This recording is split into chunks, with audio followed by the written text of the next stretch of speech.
Okay, so first things first, I want to acknowledge, do you get it? That this video won't be of the highest quality that I've ever made in terms of production. But I don't really care because I want to get this out as quick as possible and I have some thoughts. Last night on SmackDown, we had two segments where the winner of the Royal Rumble chooses their WrestleMania opponent. One was absolutely perfect. The other was far from it.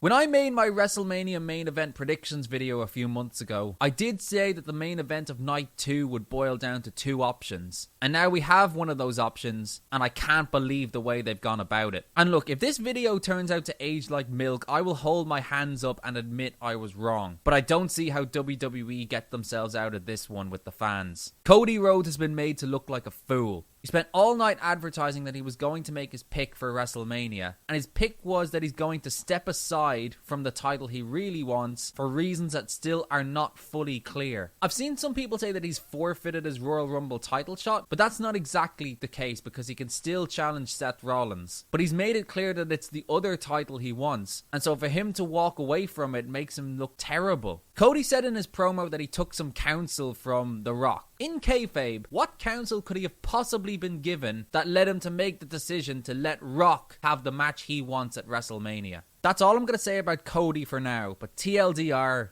he deserves better. Now for these two guys. I will preface this by saying that I think Roman Reigns versus The Rock is a match that should happen. There's just far too much organic, compelling story there for them not to do it. But they don't need to do it at WrestleMania. Now you might be thinking, oh, where else could they do it? It's too big a match not to happen at WrestleMania. Is it though? Do you remember when Brock Lesnar broke the streak of The Undertaker? Arguably the most shocking moment in WrestleMania history. That rematch happened at SummerSlam, not WrestleMania. And that massively elevated that show. WWE have been running SummerSlam in stadiums for the last 3 years now, but they haven't been filling them. Rock Roman sells out that show immediately. And that's why you don't need to do it at WrestleMania. You got one extra stadium show then, that's a massive moneymaker. But they've really spoiled the story by shoehorning it into WrestleMania at the expense of Cody Rhodes. On one level, it feels to me that The Rock has indulged in the backstage politics that he said he's hated for so long. That nearly ruined his career when he started out in 96 and 97. I don't think that's the full story though, or maybe I just don't want to. I do think another big part of it is WWE desperately need a blockbuster positive headline with all the horrendous Vince McMahon stories that have been going around in the last week or so. Plus with Punk getting injured, some WrestleMania plans have had to be shuffled. I get that, but this is not the way to do it. I really do wonder the level of danger that this Rock Roman program is in of getting absolutely hijacked with Cody chants. Like the Daniel Bryan chants that permeated the WrestleMania build-up a decade ago before plans were changed. Something tells me though that that was lightning in a bottle and that Rock is enough of an improviser and a showman to be able to brush them off and power through. But the way they've put this Rock Roman match together is truly disappointing. And it's put a sad, unnecessary stain on what should have been an amazing story between the two members of the Anoa'i family. As for what I think should happen in the match itself, if it does go down,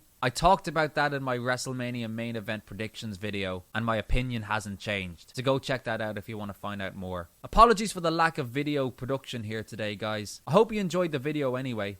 If you did, consider hitting the like button, sharing the video around, and subscribing to the channel.